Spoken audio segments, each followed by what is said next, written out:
Getting back to Hamas's statement, we've said some of the things that were in it, but also what it didn't say was if Hamas itself would agree to disarm and to demilitarize Gaza, and that's something that Israel and the United States want, but it's also something Hamas has already rejected in the past. Okay, let's get more on this story now by bringing in Hatem Bazian, who's a professor of Middle East cultures and languages at UC Berkeley. Welcome to you, Hatem. I mean, it's a massive development, but also there are just so many things that are still going to need to be agreed upon. So I'm curious, what is going to happen now? So you've got Hamas, it's made concessions, it said it will hand over the hostages. That was something it wasn't willing to do before because it was its only leverage. So are they going to hand over the hostages and then everyone's going to sit down and try and discuss the details? Because, I mean, that's a huge concession by Hamas if they do that. Well, let me say the following, that Hamas, at least over the past 2 years, have indicated its readiness for a total exchange of Palestinian prisoners for the hostages that were there. So I don't think that is the critical breakthrough. The critical breakthrough, in essence, is accepting for a technocratic government that is supposed to run the affairs of the Gaza Strip, and wanting to delay or at least begin to have some reservations about the rest of the plan. And I think that's where the critical issues will be.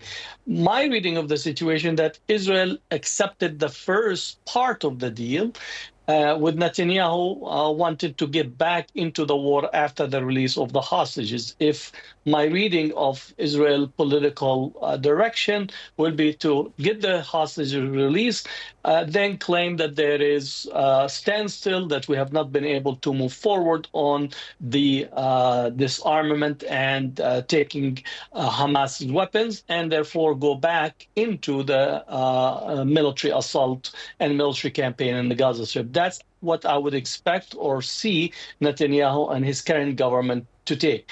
But surely that's what Hamas was expecting too, and that's why they haven't handed over the hostages in the past, wasn't it? You said they're willing, but they were only willing if there were going to be guarantees. So they must have had the same suspicion. So, I mean, do you really think they will do that now? Well, you remember last year when the agreement was there and the hostages were being released, it was Israel that stopped and reneged on going forward with the deal. So that's my expectation. That Israel, and especially Netanyahu, does not want an end of the war, because an end of the war means an end to his government and the collapse of his coalition. So who's going to stop Israel doing that again? That's the big question.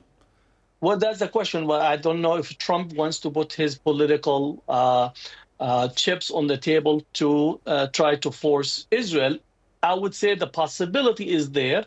The change in public opinion in the United States has been tremendous, that now actually the majority of Americans are not actually expressing sympathy or support for Israel. Increasingly, the American public wants to see actually stopping U.S. aid to Israel, military as well as economic.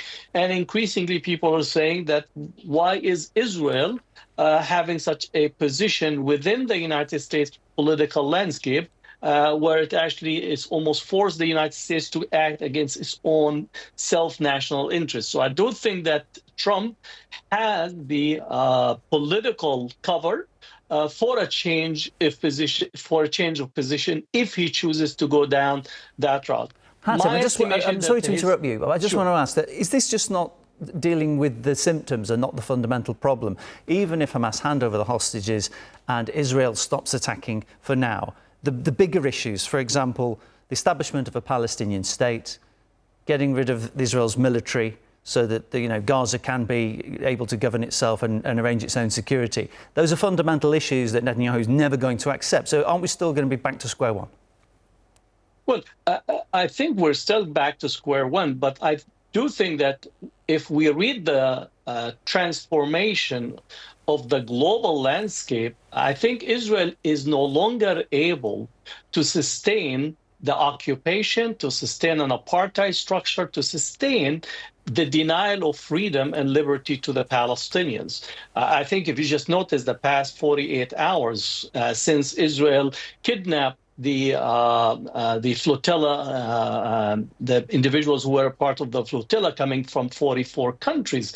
The response in Europe, the response across the world indicate that Israel have lost its standing across the globe, and that loss is no longer sustainable for basic diplomatic, economic, as well as continued military supplies coming from across the world. So I do think that we're existing in a different world if we say we're going back to square one or a ground zero relative to the Palestinian circumstances. I don't think Israel's muscle is the same as it was 2 years. I have never seen such a collapse of political standing that we have seen occur relative to Israel over the past 2 years, including here in the United States. The data is so clear that the American public, including the young Jewish community here in the United States, is literally leaving Israel in droves.